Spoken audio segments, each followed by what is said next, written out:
తల్లి తోయనమ్మ తోడి కొడలు పుట్టింటికి పోయిందని ఒక సామెత ఉన్నది.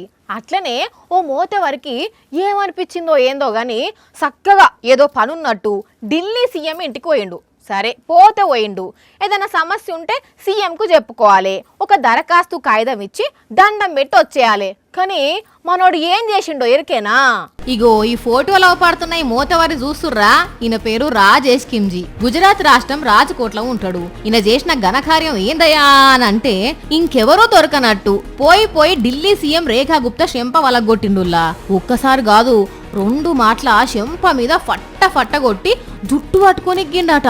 వెంటనే అక్కడున్న సెక్యూరిటీ ఊరికొచ్చి అన్ని అమాంతం అనగబట్టి అవతల గుంజుకపోయినరు. పబ్లిక్ సమస్యలు ఏమున్నాయో తెలుసుకునేందుకు ఢిల్లీ సీఎం రేఖా గుప్తా తన ఇంట్లోనే జన్ సున్వాయి పేరుతోటి ఒక ప్రోగ్రాం పెట్టి వచ్చినుల దగ్గర నుంచి దరఖాస్తులు తీసుకుంటున్నదట. ఈ కిమ్జీ కూడా తన సమస్య చెప్పుకుంటా అని అందరితో కలిసి సీఎం ఇంటికి పోయిండు. దరఖాస్తు ఇచ్చినట్టే ఇచ్చి అటాక్ చేసిండు. వెంటనే సెక్యూరిటీ వాళ్ళు అలర్ట్ అయిపోయి సీఎం ను హాస్పిటల్ కు కొంచపోయినరు. ఈ ముచ్చట తెలిసి అందరు షాక్ అయిన్లుల్లా. ఇంట్లో ఏదైనా రాజకీయ కుట్ర ఉన్నదేమో అని బీజేపీ లీడర్లు అంటుంటే, ఒక సీఎంకే రక్షణ లేకపోతే ఇక మీరు పబ్లిక్ కు ఏం రక్షణ కల్పిస్తున్నట్టు అని కాంగ్రెస్ వాళ్ళు అందుకున్నారు. మరి ఆ కుర్సీ మహత్యమో ఏందో గాని ఇంతకు ముందు సుత అప్పటి సీఎం కేజ్రీవాల్ ను కూడా గిట్లనే ఒకడు మెడల దండేసి దండం పెట్టి శంపశల్లు అనిపించినాడు.